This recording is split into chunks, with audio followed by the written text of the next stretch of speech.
ಆತ್ಮೀಯರೇ, ಆಲಾಪುರ ಗ್ರಾಮದ ಯುವ ಉತ್ಸಾಹಿ ಅಂಬರೀಶ್ ಸ್ವಾಮಿ ಅವರ ಪ್ರೀತಿಯ ಮಗನಾಗಿರ್ತಕ್ಕಂಥ ಅರುಣ್ ಕುಮಾರ್ ಅವರು ಅವರ ಕಲಾ ತಂಡ ಸಿನಿಮಾ ಅಂತಕ್ಕಂಥ ಒಂದು ಸಿನಿಮಾವನ್ನು ರಚನೆ ಮಾಡಿದ್ದು. ಈಗಾಗಲೇ ಸಿನಿಮಾ ಶೂಟಿಂಗ್ ಮುಗಿದಿದ್ದು. ಈ ಎಲ್ಲ ನಿರ್ದೇಶನ ಆಗಲಿ ಚಿತ್ರಕಥೆ ಪ್ರತಿಯೊಂದು ಜವಾಬ್ದಾರಿ ತಗೊಂಡು ಎಲ್ಲ ಮಾಡಿದ್ದಾರೆ. ಒಂದು ಸಿನಿಮಾವನ್ನು ಇದೇ 29ನೇ ತಾರೀಕು ವಾಲ್ಮೀಕಿ ಭವನದಲ್ಲಿ ಬಿಡುಗಡೆ ಮಾಡ್ತಿದ್ದಾರೆ. ಅದರಲ್ಲಿ ನಾನು ಮತ್ತು ನಮ್ಮ ಸ್ಥಳೀಯ ಕಲಾವಿದರು ಅಭಿನಯಿಸಲಿದ್ದು, ಹೀಗಾಗಿ ಆ ಸಿನಿಮಾಕ್ಕೆ ತಾವೆಲ್ಲರೂ ನೋಡಿ ಯುವ ಉತ್ಸಾಹಿ ನಿರ್ದೇಶಕರಿರ್ತಕ್ಕಂಥ ಅರುಣ್ ಕುಮಾರ್ ಅವರಿಗೂ ಈ ಬಳಗಕ್ಕೂ ತಾವೆಲ್ಲರ ಆಶೀರ್ವದಿಸಬೇಕಾಗಿ ಕೇಳ್ಕೊಳ್ತಾ ಇದ್ದೀನಿ. ಯಾಕಂದ್ರೆ ಒಂದು ಕಾಲದಲ್ಲಿ ಸಿನಿಮಾ ಅಂತಕ್ಕಂಥದ್ದು ಕೇವಲ ಬೆಂಗಳೂರು, ಮಂಡ್ಯ, ಮೈಸೂರಿಗಷ್ಟು ಸೀಮಿತ ಆಗಿತ್ತು.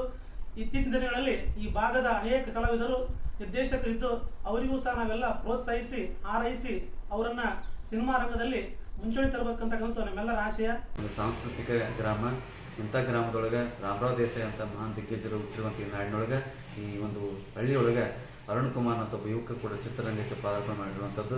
ಚಿತ್ರರಂಗದ ಸಿನಿಮಾಗಳ ನಿರ್ದೇಶನ ಮಾಡುವಂಥ ಹಂತಕ್ಕೆ ತಲುಪಿದ್ದಾರೆ ಅಂದರೆ ನಾವು ಖುಷಿ ಪಡಬೇಕು.